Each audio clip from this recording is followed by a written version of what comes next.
Well, Lorraine, thank you so much for being with me here on the Entrepreneurial Success Podcast. This is not the first time you and I have done a podcast. We have already spoken before. I've been on your podcast. Thank you so much for that. This is the second time you're coming on my podcast, and I'm thrilled to have you back yet again. However, before we get started, why don't I just hand over to you? You introduce yourself and tell us a little bit about what you do. Okay, Henriette, it is so nice to be back. And I love the fact that through podcasting, we can make connections like this halfway around the world, and it feels like you're across the street. So today I run a digital agency. Roundpeg is located in Indiana, and we serve clients mostly local, but we've got clients across the U.S. and even a few outside of the U.S. We do web design and content marketing and social media. And none of that is what I thought I was going to do. I was working in corporate, and I had been a corporate girl for a long time. I was a vice president of marketing. I had this huge staff, and I hated my life. I was your typical entrepreneur stuck inside a corporate body. And so I started looking for a way out, and I had this idea for a business. And I was talking to my brother, and I said, okay, so here's the plan. I gave him my written business plan. I said, this is what I'm going to do. And he said, this looks really good. And I said, well, if it doesn't work out, I can always go back. And he stopped reading, and he looked up at me, and he said, no, you can't. I can get another job. No, you have to go into this like you are sailing to an island. And when you get there and your new home, you're going to burn the boats, and there's no way back. Because if you don't do that, you will always live 1 foot in the water, 1 foot on the boat, and sooner or later you'll fall over or you'll just go back. You have to commit. And that has been a guiding principle in my business for the last 18 years. That idea that you got to know when, but you have to burn the boats and go forward. Yeah. And I love that, because it just shows the level of commitment once you've made a decision, and particularly such a big decision of stepping out of corporate and starting your own business. When you've made that decision, you have to stick to it. Mm-hmm. And I know exactly what you mean by it, because when I made that decision to walk out of my full-time job and go full-time into my business, because I was already running my business while working full-time. Mm-hmm. I mean, let's not get crazy here. You don't just mm-hmm. walk from one to the other. You've got to have a little bridge in between. But the day I made that decision, I remember it so clearly. I was driving with my husband in France, and I said to him while we were in France going to friends, I said, okay, I've made my decision. I'm going to quit my job. And he was like, okay, you sure about this? I was like, yep, I've done all my homework. I'm going to quit my job. And that following year, because that was over Christmas, January, I walked into my boss's office and I handed him my notice, and I cried, and my boss cried, but I was so committed to do that. And even though I felt that, you have all of these questions like, am I making the right decision? What if I fail? Can I go back? All of those things. I was just like, no, I'm going to see this through. And I love the analogy you're using about burning the boats. But you did your homework. You were working a little bit, part-time in your business, but you had a plan. You had an idea of, when I get to this moment, it's going to be a decision point. And if the business is there, then I'm going to make the leap. I'm going to burn the boat and get on the island and really do it. And the hard thing, and I've worked with a lot of startup businesses, and you can almost spot the people that are trying to do both. I worked with a guy, he was a consultant, and his average consulting ticket, because he was a high-end IT guy, was 20 grand, okay? Serious money to walk into somebody's office. But he wasn't sure that this was a go. And so what did he do? He designed business cards using Publisher, and he printed them on his home computer on paper he had gotten at Staples, where you could punch out the cards, because he didn't want to spend $100 or $200 to have them designed and printed. That was his way of straddling the fence. Well, he never made the big sales because nobody took him seriously. In contrast, I had nothing. I mean, I had really like one client when I left, but a friend of mine designed my business card, and this is before digital printing because it was 18 years ago. I spent money on offset business cards. I paid $250 for this silly box of cards. But when I handed them to people, they said to me, is this a franchise? No, this is mine. And just that commitment that I'm going forward, this is where my life is going to be. I love that. And talk to us a little bit about how that's evolved, because you just said that you've been for 18 years running your own business. How has that evolved over the years, and where are you now with your business? So when I started the business, I thought my island, I was sailing to an island. I was going to be a corporate consultant. I was going to work with other managers to build high performance teams. And that was the island I picked. I was going to sell to corporate. Well, at that time, corporations were not investing in their people. They didn't see the value, even though I could show the productivity numbers and the differences. And while I was waiting to make that sale, I kept getting calls where people were like, hey, Lorraine, I know you used to do marketing. Can you help me with? Okay. And so I started to do marketing. And initially it was on the side. And then I woke up one day and I went, these are my clients. And so picking the right island meant really figuring out what I wanted to do and where potential customers were. And this was my second boat that I burned. I had all of these corporate clients, prospects. If they'd been corporate clients, I'd still be doing that, wouldn't I? But I had all of these prospects, and I realized it wasn't going to work. And the only thing that keeping that list alive and sending them emails and marketing to them was distracting me. Instead of sailing to the island, it kept pulling me back. I called up a friend of mine who had a similar business, and I said, I'm going to send you an email. And she's like, oh, okay, that's nice. I said, with 859 potential prospects. And she's like, excuse me? And I said, no, that's what I'm doing. I said, it's a market I don't want. And then I hit send. Talk about burning the boat and not looking back. There was no way, once I sent it to her, there was no way to pull it back.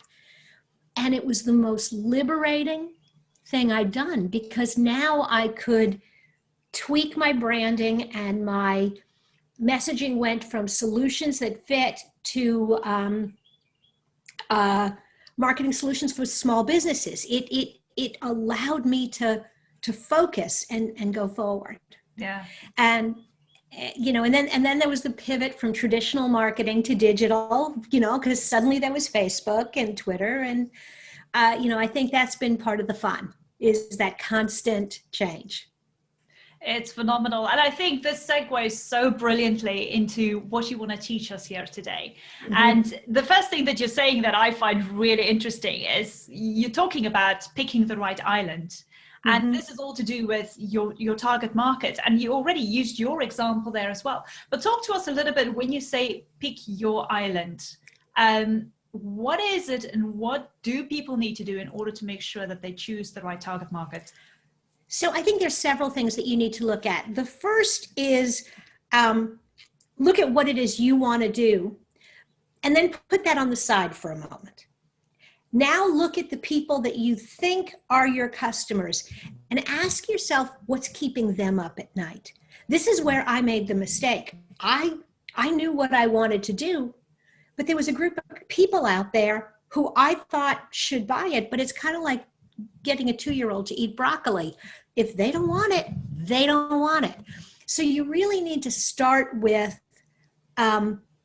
the target market, that you think it's an audience that you're going to resonate with.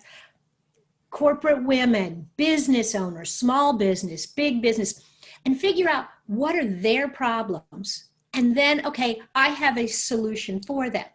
Now, when you pick a target market, you want to be sure that it's big enough.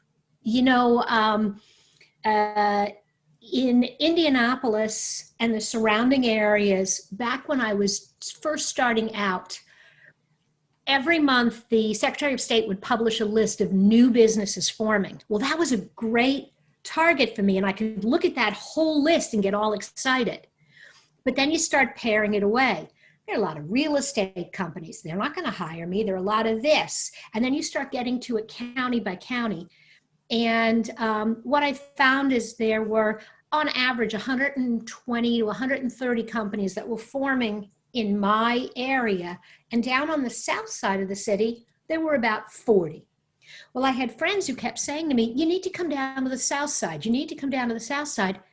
And had I listened to them but not looked at the numbers, I'd have been driving 40 miles each way multiple times a week to talk to and try to connect with a much smaller group of prospects. So it's not just, this is my target, but how many people are in that target? And then looking at your competitors. Who else is playing there?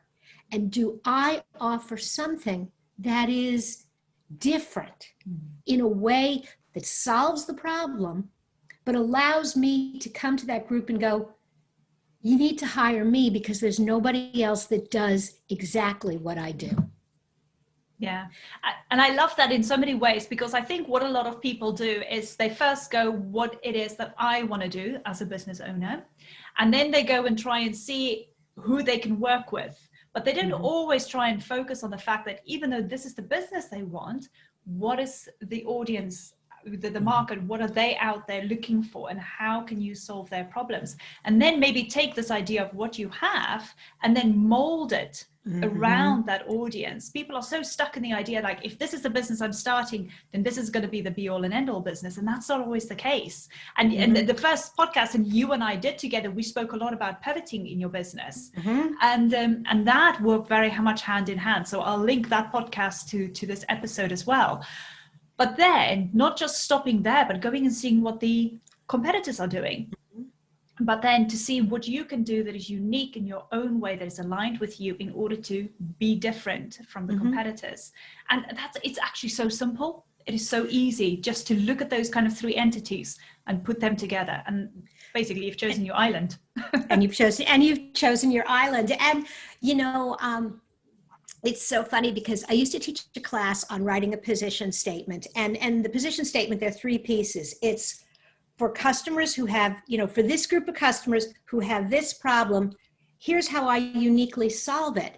And I had an insurance agent one time, and this is one of my favorite examples. He said, well, for middle-aged customers who want choices. And I stopped him and I said, tell me something.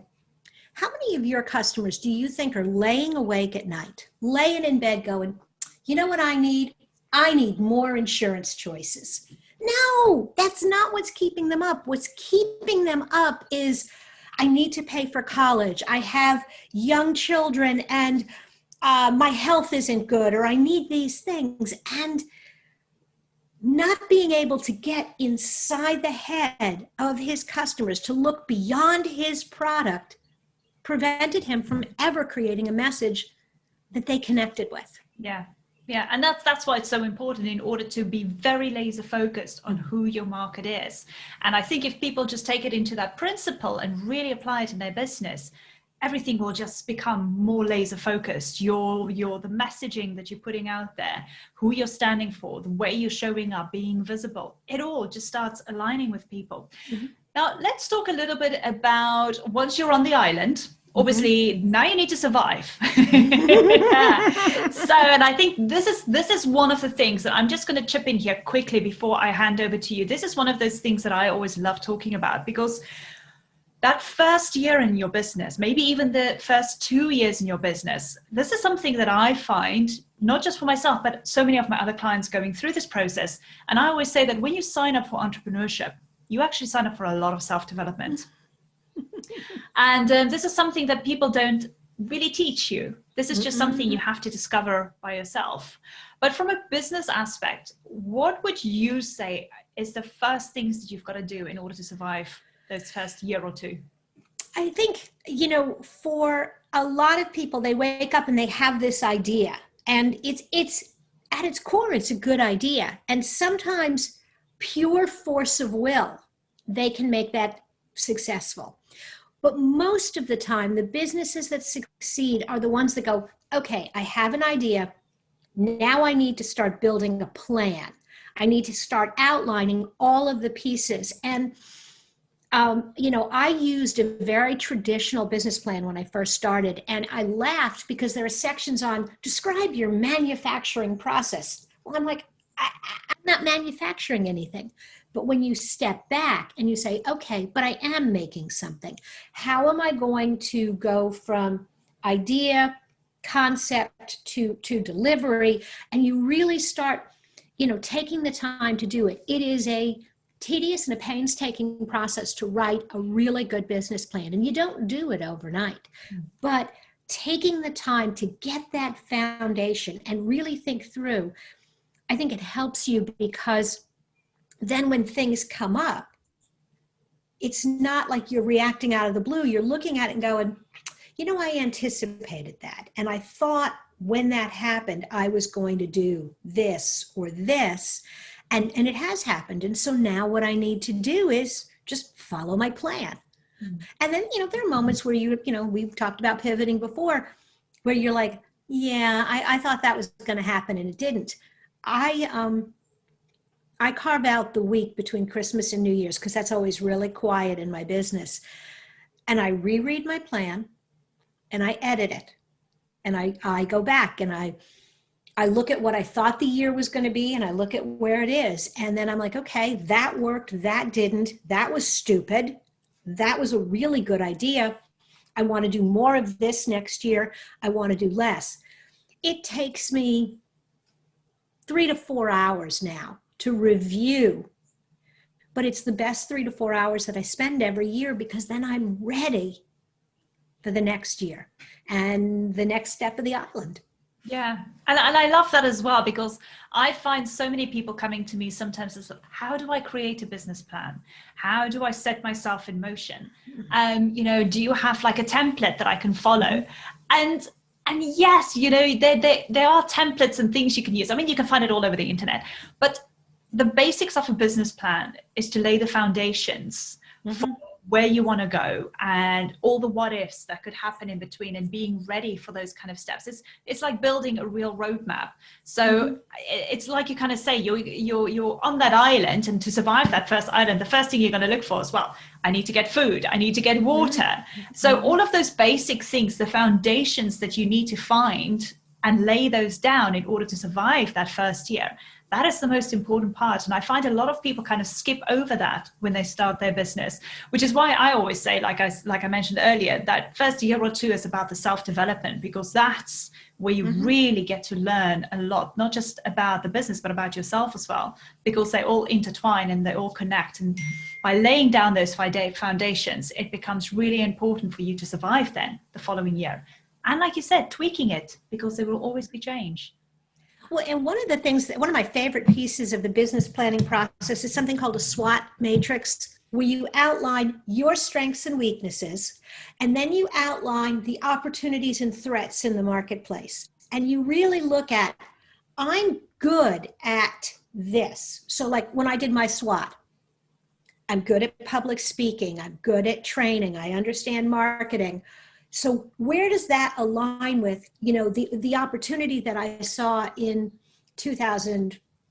I started in 2002, but I really made the pivot in 2004, was the economy was cycling down.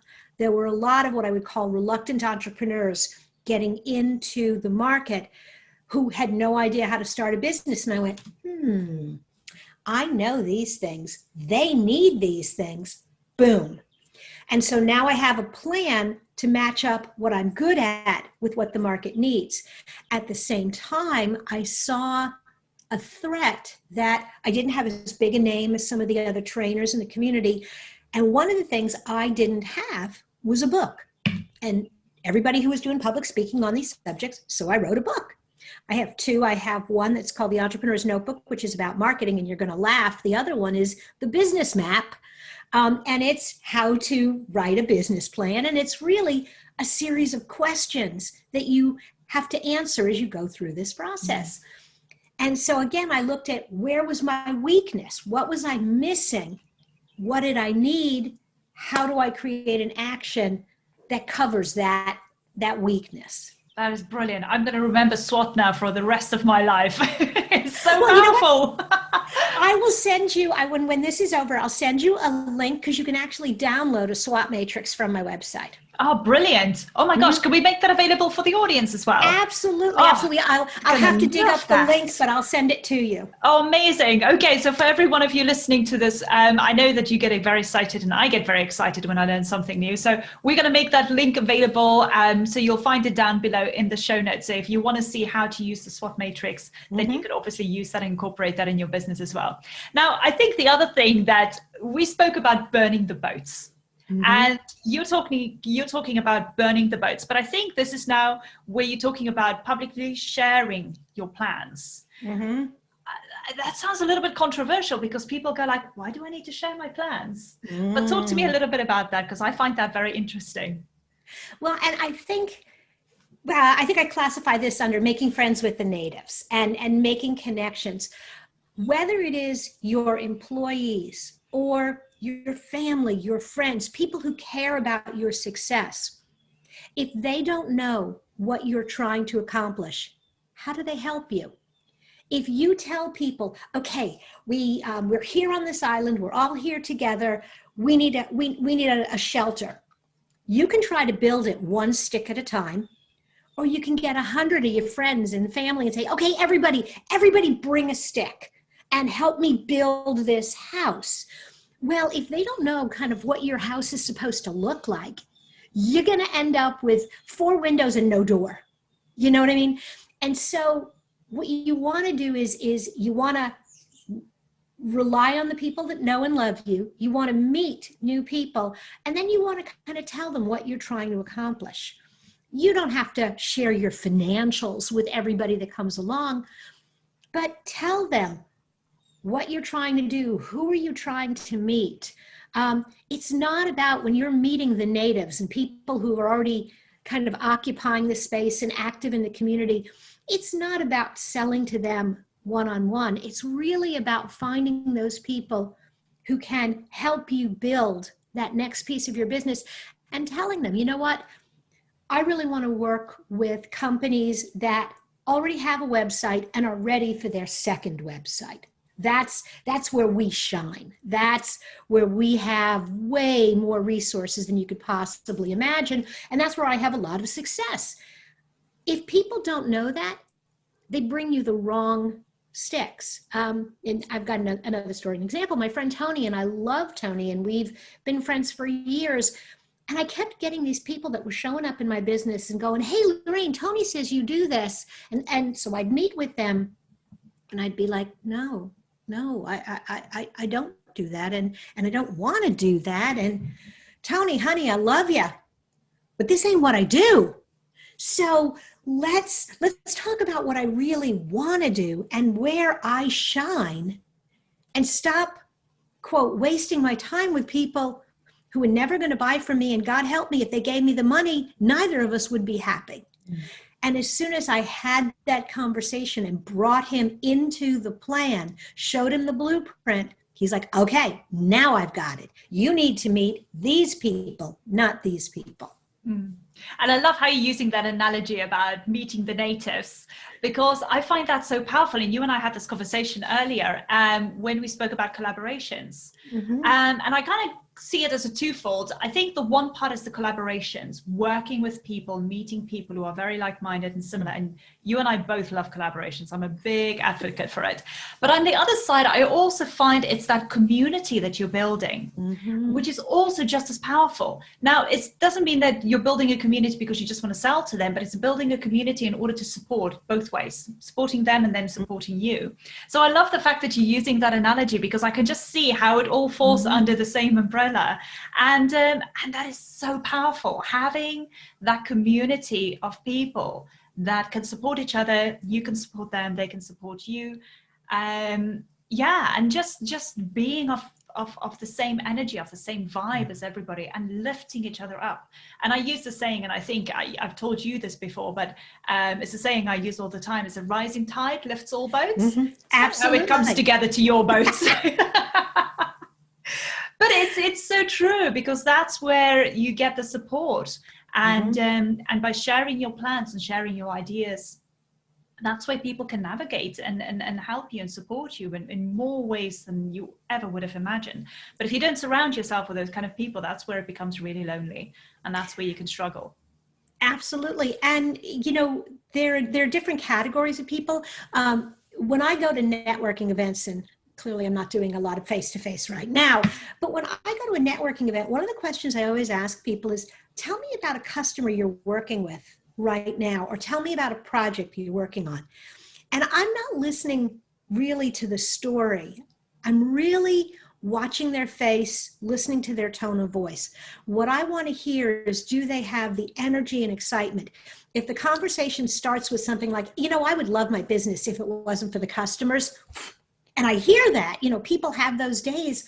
But if you say that to me, it tells me right off the bat that you don't love your customers, you don't love what you're doing. I'm not going to refer one of my good customers to you. I'm not going to refer somebody that I care about to do business with somebody that doesn't seem to care the same way. Mm.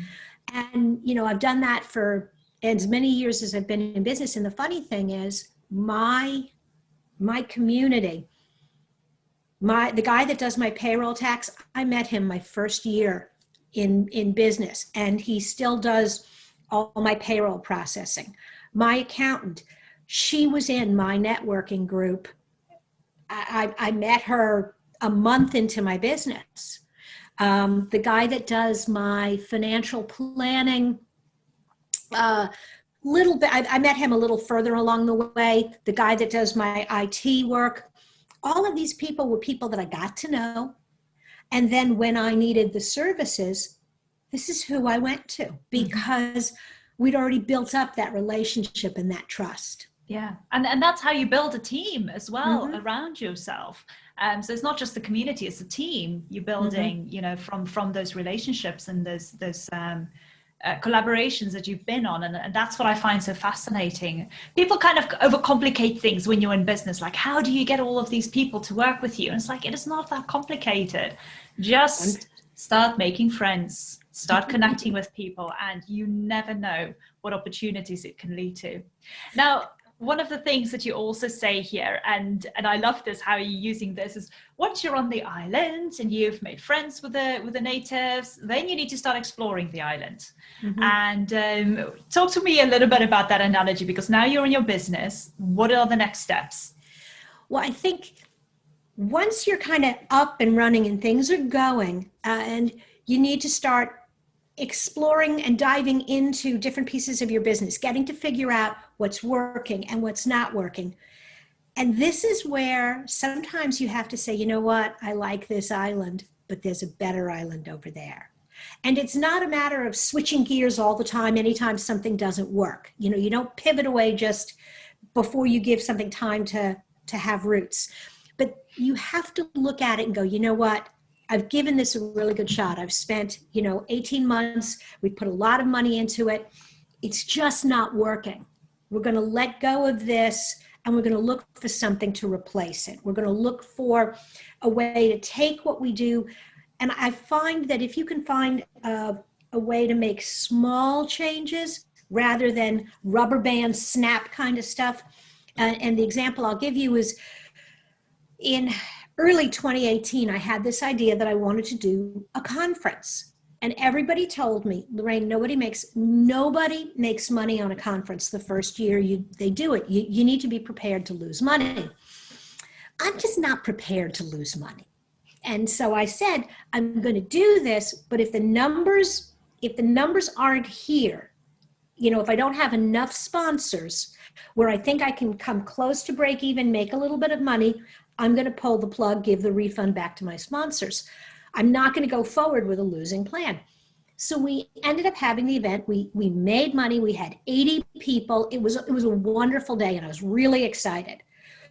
And the idea was we would do it again in 2019. Well, in 2019, I had a lot of turnover on my staff, and I didn't have the natives to help me pull it off. And so I pulled the plug and I said, we're not going to do it in 19. We'll come back and do it in 20. But if we're not going to do this because we don't have the right resources, what do we do? And that's when the Digital Toolbox went from being a conference to an online portal. Because what I did have was a really great tech team that could help me move all of the resources that I already had and start building this online channel. So now we've got that going. We're rolling into 2020. We're all set to start working on the conference. And guess what? We have Corona. We're not hosting a live event. So we pull back again and start promoting more online events and online programs. And so we're exploring ways to expand what we do. I'm not completely 180ing my business.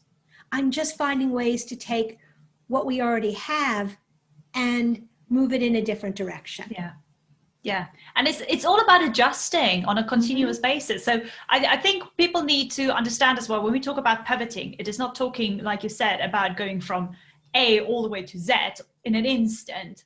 It is pivoting really means about finding new resources, finding new ways, finding new pathways in order to make your business become more successful. And also keeping up to date with what's going on in the world and you know, exploring different opportunities that you might have never thought of before because you weren't aligned with them before. But now with things changing, just taking note of that and moving in different directions. And it's okay. I think people sometimes get so scared of the fact that they've got this business now, they've got to hold on to it, and they're too scared that anything would, you know, God forbid, change on it. But change is good. And the more open you are to change, the more you will find your business is growing and the more you move in amazing directions and opportunities. Well, if I hadn't changed, I'd still be trying to convince small businesses to do direct mail postcards instead of email marketing. Now, I love postcards, and every now and then they're great, but that's not where you can stand completely still, but the world turns, the world moves forward. So you can be this island and in the middle of a river, and the river is rushing past you, or you can get on that boat and feel comfortable floating down the stream and looking for new landing points along the way. Yeah. As long as you've got that solid base, you won't drown. Yeah. Oh my gosh. I just love this whole analogy of how you're explaining business. And I find that it's so much easier. It's kind of like this concept, like when you're sitting in a classroom and the teacher is trying to explain something to you and you're like, I just don't get it. I just don't get it. And here you're coming on the side and you're using your islands and your boats and it just makes everything so clear. And for those of you listening or watching this video, I do hope that you had some amazing golden nuggets from what Lorraine said here today. I mean, you know, business is about having fun. It's about gaining knowledge and exploring, so to speak, but really just to go out there and just to find what is aligned with you and what you can work with. So yeah, just go pick an island, you know, sail to it, have fun, explore it.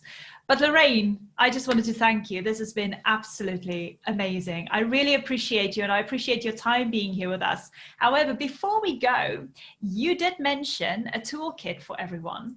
And I know that you're giving this away in addition as a freebie to the audience. So apart from just having that SWOT you know, thing for us to download, talk to us a little bit about the toolkit and what people can expect from it.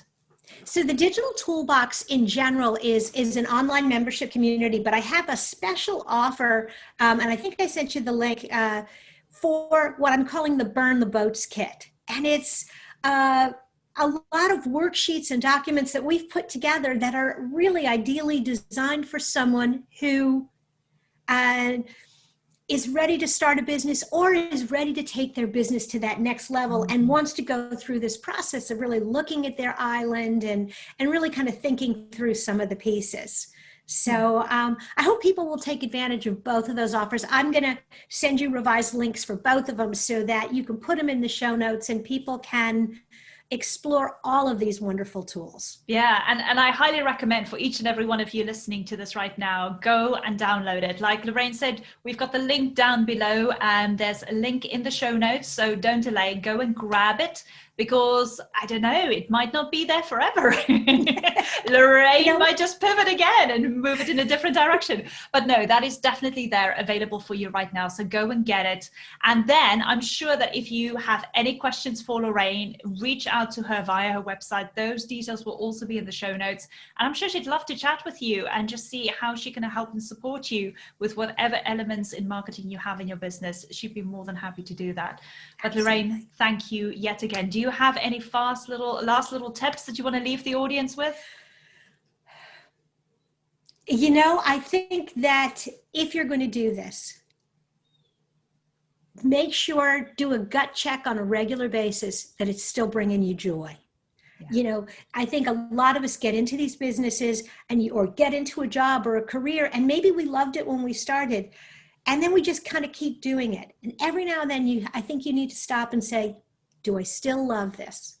If the answer is yes, go forward. If the answer is no, that's okay. Figure out, is it the whole job or is it a piece of it that I don't love? If it's, I love my business, the bookkeeping is wearing me down, find somebody to do the things you don't love so you can add value in the world and bring yourself joy at the same time. Yeah, couldn't have said it better myself. Bless you. Thank you so much. I really appreciate you being here and sharing all of this with the audience. And I'm sure they're walking away with some crazy notes at this moment, but I really appreciate it. And we'll be in touch very soon again. Absolutely. This was so much fun. Thank you for having me. You're more than welcome. Speak soon. Bye now.